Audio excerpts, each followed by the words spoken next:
Gentlemen, picture this. You're walking into your lawyer's office, and before you even sit down, the clock it starts ticking at $400 an hour. Every question you ask, every detail you forgot to prepare. That's money out of your pocket, and there's no incentive for an attorney to speed this process up. That's 11 cents a second, or $1 every 9 seconds. And by the time you finish watching these roughly first 20 seconds of this video, you'd owe your attorney just over $2.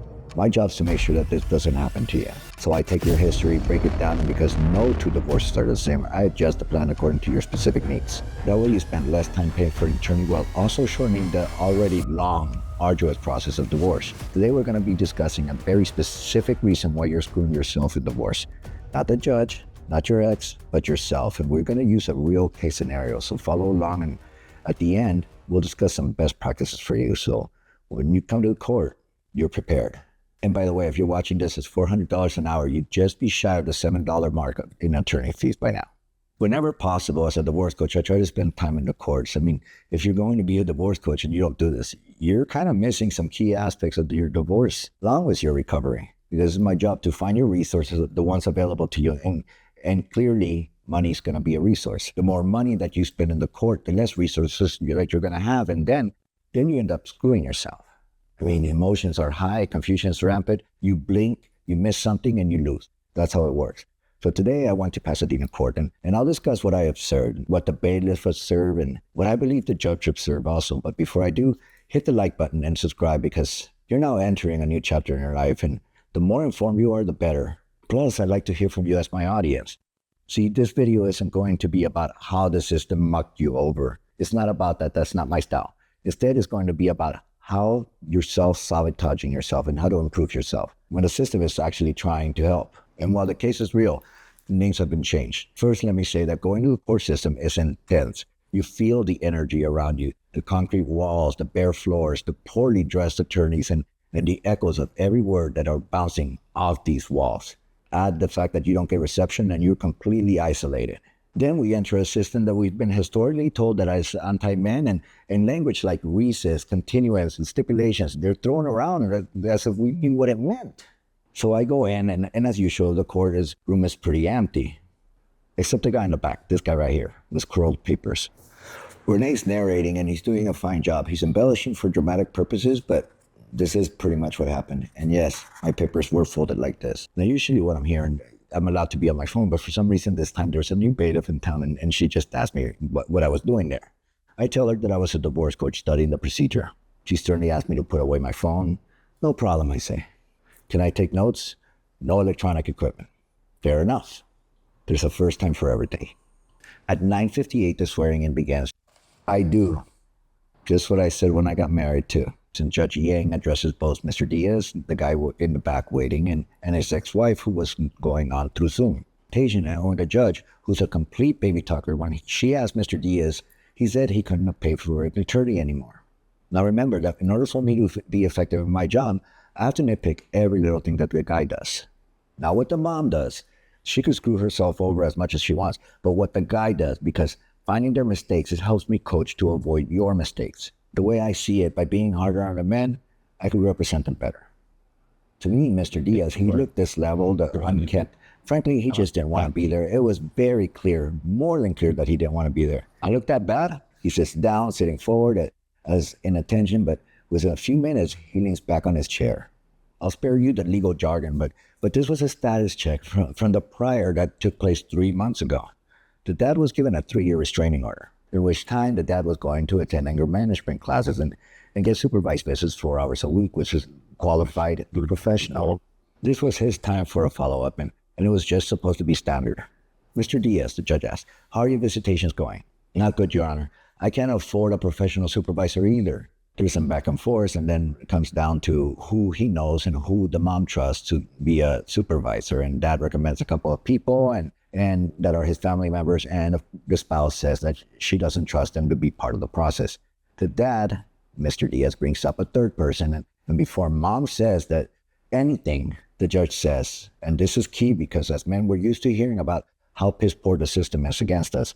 But the judge, she looks at the mom through the monitor and strong arms her with her baby talk by saying, Miss Diaz, we have to come to an agreement here today. We all know that it's to the benefit of your daughter to have visitation rights of the father. Are you okay with that? That was actually her demeanor. Okay, the mom says. Then the mom continues by saying that she's not comfortable having him, and again, I quote, reach out through the app asking if he can see my daughter when he knows very well that it goes against the court's ruling. I think Mr. Diaz is just desperate to see his daughter. I'm sure you can understand that. It's agreed that there's going to be a meeting place, and Miss Diaz adds that her mom, or in other words, the daughter's grandmother, is going to be dropping off the girl in a public place. The judge continues. If your mom is going to be dropping off your daughter, that's up to you, but she cannot get involved in his visiting rights, okay? Yes, Your Honor. Next order is the anger management program that Mr. Diaz was supposed to take, but he never got to. The judge reiterates the importance of him taking the course because it will contribute to his custody in a very large way. So now you got the judge coaching the dad. To me, the judge is completely playing ball with the dad. Now, as I'm going through my bag, reaching for my pencil sharpener because I'm old school that way, the bailiff comes up to me thinking that I'm using my phone again, and when she sees that I'm not, she reminds me that I'm not supposed to use any kind of electronic, so please take it outside. But she was cool and almost looked apologetic. But I'm not gonna lie, I'm having my little what the fuck moment, you know what I mean? Because I have every right to be there, as I've done regularly in the past. As I'm doing this, Mr. Diaz, who hasn't followed any of the court's recommendation and has had the judge on his side the entire time, cuts off the judge. Now remember, this hearing was specifically meant to address custody, and the courts are really good at keeping the objective, nothing else. It doesn't matter if there's extra time or not. That's not the way that the law works.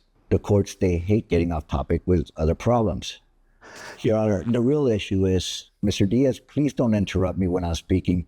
But you were saying? Yes, Your Honor, I understand. But the real issue is that you guys lied and bought into her lies, and now I'm paying for it. And the restraining order is keeping me from getting a good job, keeping me away from seeing my daughter. And I'm worried, I'm really concerned that I'm not going to be able to make ends meet. You guys bought into this lie. It's not fair, Your Honor. At this point, the judge said that this hearing isn't about reviewing the restraining order, but that continues. Now he's getting heated, and he's starting to breathe heavy, and he continues. Now this is the part where I realize that I'm becoming my own worst enemy. Yes, Your Honor, but the real issue is, you ever have those moments where you're just watching someone walk down a cliff and fall off? This was one of them. The real issue is that you guys bought into her lies. It's the temporary restraining order that's affecting me. The judge's demeanor completely changes, and in my opinion, she was patient with him and she was doing him right. But now she says, sir, I remember these so-called lies that you mentioned, but these weren't lies. In fact, I'm now being reminded of you had some really serious charges brought up against you, and you didn't take the anger management classes, but this matter has already been decided on. It's not fair, Your Honor. It's not fair.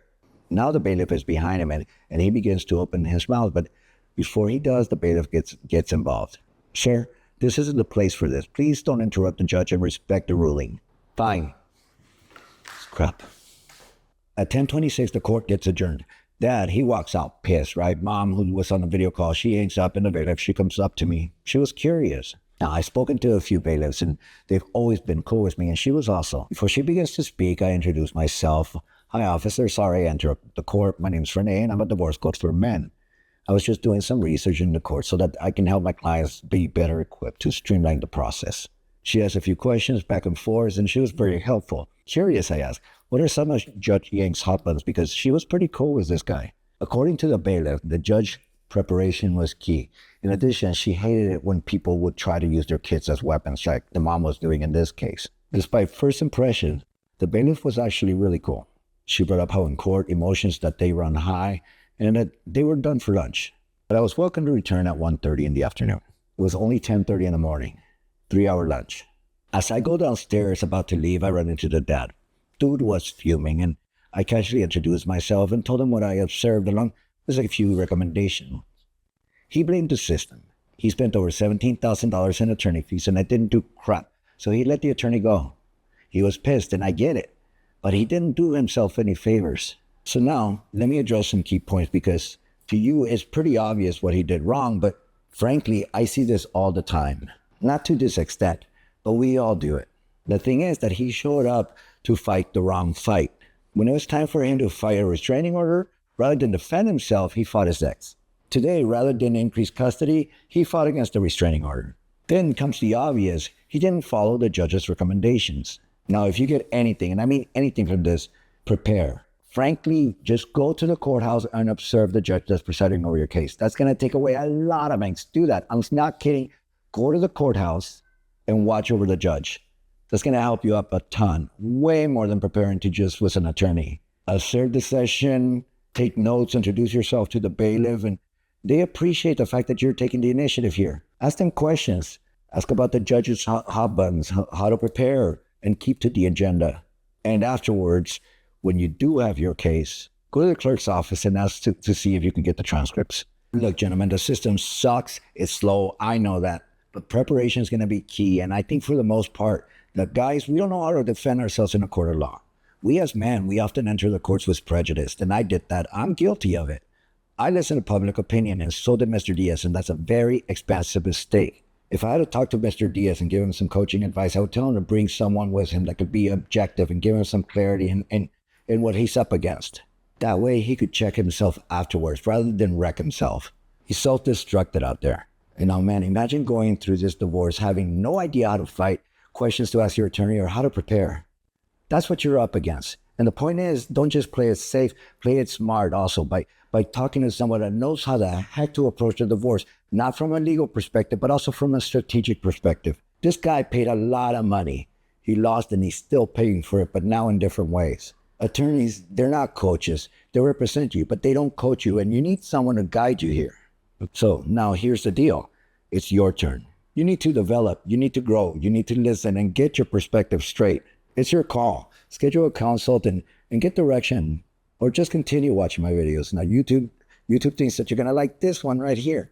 Me personally, I think you'll like this one. That's why it's on top of my playlist. Either way, you win. But talk to a professional. My link is in the comment section underneath. Thank you very much.